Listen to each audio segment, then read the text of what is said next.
Hello guys, welcome back to the channel. और इस video में हम सॉल्व करने वाले हैं एक और series of CBSE 2024 board exam paper which is 67 2 by 1। Series 2 है, सेट 1 है ये। इसके सारे MCQs इस वीडियो में सॉल्व करेंगे।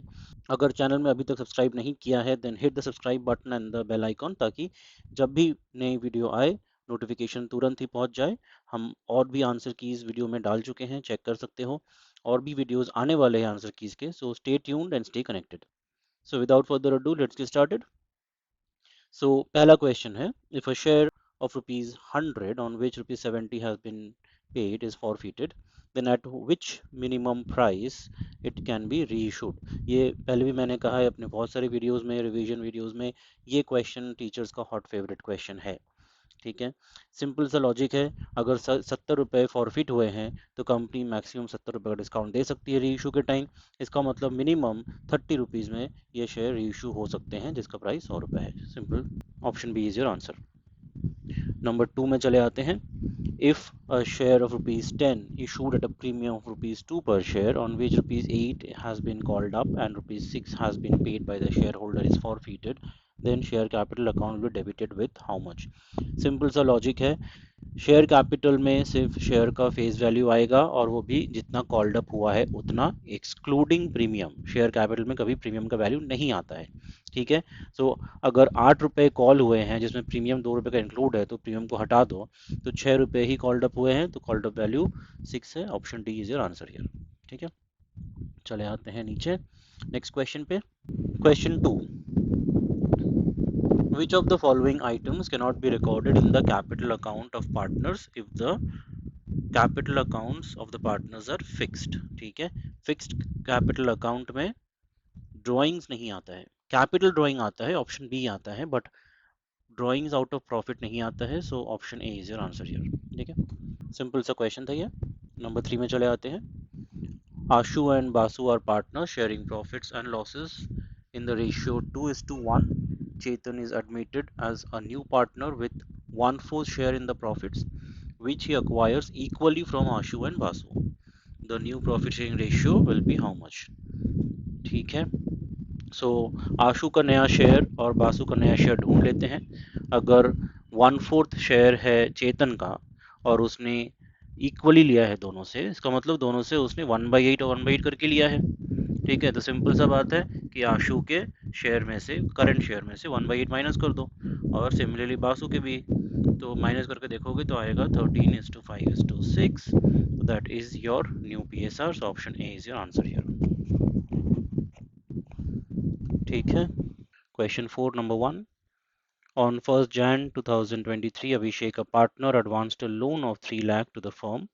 In the absence of a partnership agreement, the amount of interest on loan for the year ending 31st March will be how much?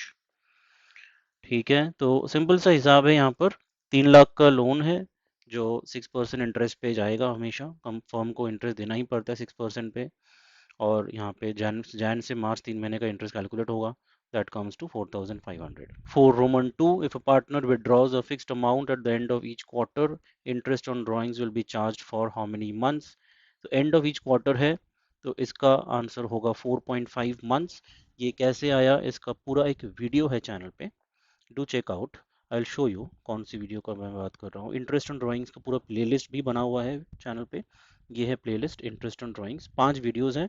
Checkout करोगे तो सारा कुछ समझ में आ जाएगा कि एवरेज पीरियड कैसे ढूंढते हैं। ठीक है, so do check that out, that will help you to understand, and do share with your friends so that they can also understand। चले आते हैं क्वेश्चन नंबर 5 में।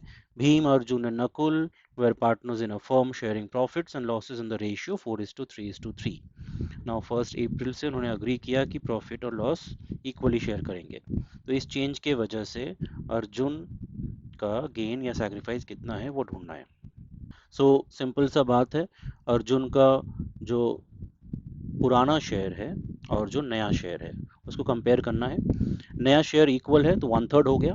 ठीक है, और पुराना शेयर है उसका 3/10, ये मिडिल वाला उसका है 3/10। सो ऑब्वियसली अब कंपेयर करोगे तो 1/3 ज़्यादा है और 3/10 कम है। ठीक है, तो इसको मतलब उसका नया शेयर ज़्यादा है।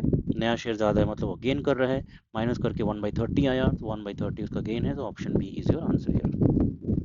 नेक्स्ट चले आते हैं नंबर 2 में। Neeru and Meetu are partners in a firm with capitals of 2 lakh and 1,50,000 respectively. If the firm earned a profit of 17,500 for the year ended 31st March, then interest on capital at the rate 10% per annum would be how much? ठीक है ना। यहाँ पर interest on capital का बहुत important concept use करना है, जो स्टूडेंट्स माइट मिस आउट अगर उन्हें पता नहीं है तो। ठीक है, और इसके लिए भी you can go to the channel, और इंटरेस्ट ऑन कैपिटल के ऊपर एक प्लेलिस्ट बनी हुई है, ये रही ये वाली। यहाँ पे भी सारे सिनेरियोज एक्सप्लेन किए हुए हैं टू अंडरस्टैंड कि इंटरेस्ट ऑन कैपिटल में क्या क्या अप्रोप्रिएशन और चार्ज कैलकुलेट होता है।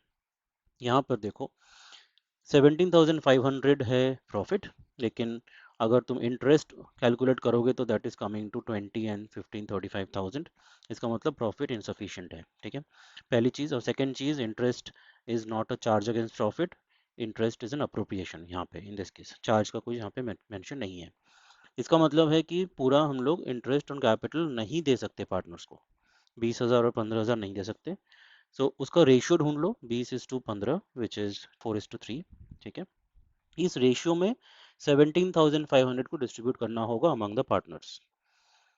इसीलिए नीरू और मीतू का share of interest in capital will be 10,000 and 7,500 which is option D. ठीक है, नेक्स्ट चले आते हैं क्वेश्चन नंबर 6 में। At the time of dissolution of a firm the total assets were 6 lakhs, outside liabilities were 2,40,000 and assets realized 7,20,000 and realization expenses were 8,000. So profit on realization या loss on realization will be how much? तो यहाँ पर simple सा चीज़ है, पहले debit side वाले चीज़ हम add कर लेते हैं जो कि है आउटसाइड लाइबिलिटीज और एसेट रियलाइज्ड। उसमें से माइनस करेंगे total assets minus realisation expenses minus outside liabilities को जो पे ऑफ करना होता है वो। ये चांस है मिस आउट होने का, बट ये ध्यान रखना पड़ेगा कि आउटसाइड लाइबिलिटीज बाय डिफॉल्ट पे ऑफ होता है, अगर कुछ मेंशन नहीं है तो ये पे ऑफ करना है। माइनस करने के बाद जो बचा 1,12,000 वो प्रॉफिट है, तो option D is your answer. ठीक है, अगर गलतियां हो रही हैं तो टेंशन नहीं लेना है। ठीक है, बाकी जगह से मेकअप हो जाता है, स्टेप मार्किंग मिल जाते हैं सम्स में, सो वहां से कवर अप हो जाता है, तो don't worry at all, this is only to check, not to worry. Number 7 में चले आते हैं। On 1st April 2022 Mega Limited issued 30,000 10% debentures of ₹100 each at a discount of 10%. Total amount of interest due on debentures will be how much? So हमेशा याद रखना, interest on debenture face value पे ही calculate होता है, so discount हो premium हो doesn't matter. इसीलिए यहाँ पे 10% जो होगा 30 lakhs के ऊपर होगा which is 3 lakhs, option B is your answer. Number 8, Kishore and Bimal are partners in a firm sharing profits and losses in the ratio 4:3. None is admitted as a new partner in the firm for 1/4 share in the profits. ठीक है, Kishore and Bimal decide to share future profits equally and sacrificing ratio you have to find. So simple सा बात है, again Kishore and Bimal का नया share दे दिया है। ठीक है, कैसे पता चला? 1/4 अगर नंद का शेयर है दैट मीन्स 3/4 जो बचा वो उनका शेयर है, वो इक्वली शेयर करेंगे तो उनका इंडिविजुअल शेयर हो गया 3/8। ओके, किशोर का सैक्रिफाइस होगा old share minus new share. ठीक है, माइनस करोगे 11/56 और 3/56 आया तो 11:3, option C is your answer here. Raju, Sohan and Tina are partners in a firm sharing profits and losses in the ratio 2:2:1. Tina is guaranteed a minimum amount of 40,000 a share of profit every year, उसका minimum guarantee इतना दिया हुआ है। Any deficiency arising on that account shall be borne by Raju, Raju अकेला ही पूरा deficiency bear करेगा। सो 1,60,000 का प्रॉफिट हुआ है, उसमें से टीना का शेयर ढूंढोगे 32,000 हो रहा है उसका प्रॉफिट, तो डेफिशिएंसी है यहाँ पे 8,000 जो पूरा पूरा राजू बेयर करेगा। क्वेश्चन भी वही पूछा है कितना बेयर करेगा, तो 8,000 बेयर करेगा। ठीक है, क्वेश्चन 9 में चले आते हैं। The court does not intervene when dissolution of partnership takes place, which is correct. Again यहाँ पे एक पॉइंट ध्यान देने वाली है, जो हमने रिवीजन वीडियो में भी बात की थी, वह डिसोल्यूशन ऑफ पार्टनरशिप बोला है, पार्टनरशिप फॉर्म नहीं बोला है। इसमें तो कोर्ट इंटरवीन करती ही नहीं है, और इसका रीजन है क्योंकि ये पार्टनर्स का आपस का म्यूचुअल अग्रीमेंट है, तो option A is the answer. Both the assertion and the reason are correct. ठीक है, चले आते हैं नंबर 10 में। Maharaja Limited took over assets of 15 lakhs and liabilities of 2 lakh of Dolphin Limited for an agreed purchase consideration of 12,60,000 and it was agreed that the purchase consideration will be paid by issuing 11% debentures of 100 each at a 10% discount. ठीक है, number of debentures ढूंढना है। Number of debentures का simple फंडा है purchase consideration by issue price. ठीक है, purchase consideration 12,60,000 है, इशू प्राइस है 90 रुपीज, 10% डिस्काउंट माइनस करने के बाद डिवाइड करोगे तो मिल जाएगा 14,000। तो option D is your answer. चले आते हैं क्वेश्चन 11 में। Misha Limited issued 6,000 8% debentures of 100 each at 96 rupees per debenture. 8% debentures account will be created by how much? Again debentures account भी शेयर कैपिटल जैसा ही है, फेस वैल्यू ही आता है यहाँ पर। 6,000 debentures है 100 रुपए करके, तो 6,000 इंटू 100 6 लाख रुपए यहाँ पे क्रेडिट हो जाएंगे। तो option C is your answer. 12. Nominal and authorized share capital is the maximum amount of share which a company is authorized to issue. Option C is your answer. Straightforward है ये वाला। Number 2 में debentures do not have a specific charge on the assets of the company or unsecured debenture, ये भी straightforward है। 13 में चले आते हैं। Manas and Ranveer are partners in a firm having capital balances of 1,20,000 and rupees 80,000 respectively. Sanju is admitted as a new partner in the firm for 1/5 share in future profits.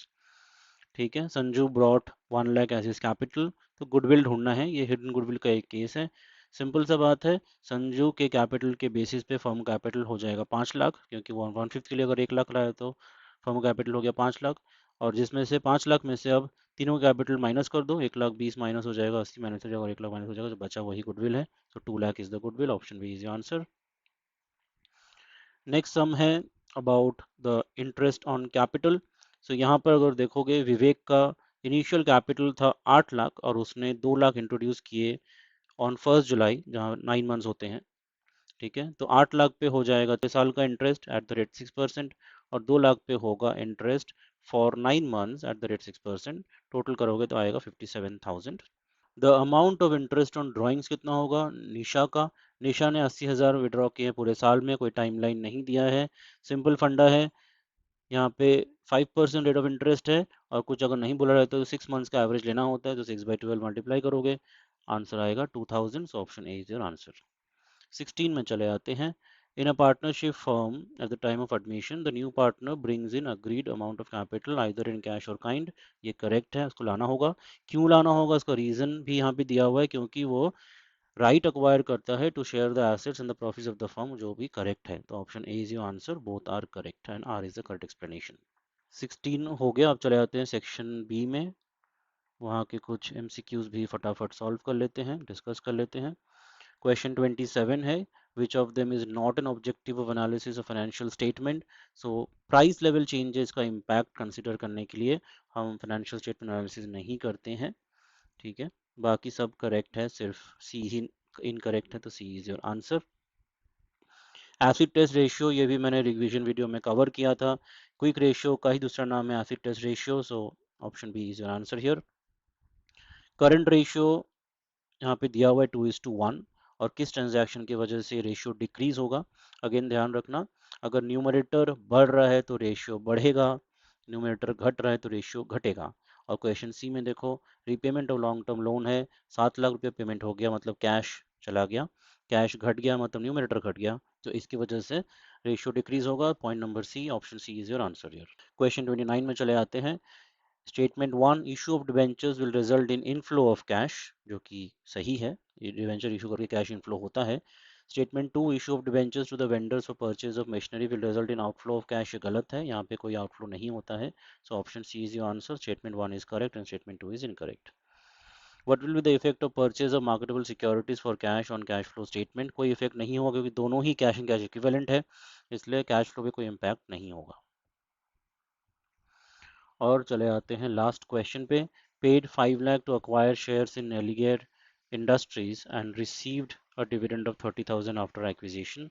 तो 5 लाख का outflow है, 30,000 का inflow है, net outflow हो रहा है 4,70,000, और ये इन्वेस्टिंग एक्टिविटी है, तो option D is your answer. ठीक है, हो गए सारे एमसीक्यूज। कोई भी क्वेश्चंस अगर रहते हैं तो कमेंट्स बॉक्स में बताना, I will help you out. सारे दोस्तों के संग भी शेयर कर दो ताकि वो भी चेक कर पाए अपने आंसर्स कितने सही हुए कितने गलत हुए। गलत होने से घबराने की बात नहीं है, फिक्र की बात नहीं है, बाकी सम्स में स्टेप मार्किंग में कवर हो जाते हैं, वहाँ पे कवर अप कर लोगे। सो स्टे ट्यून, और भी सोल्यूशन आने वाले हैं। Thanks for watching.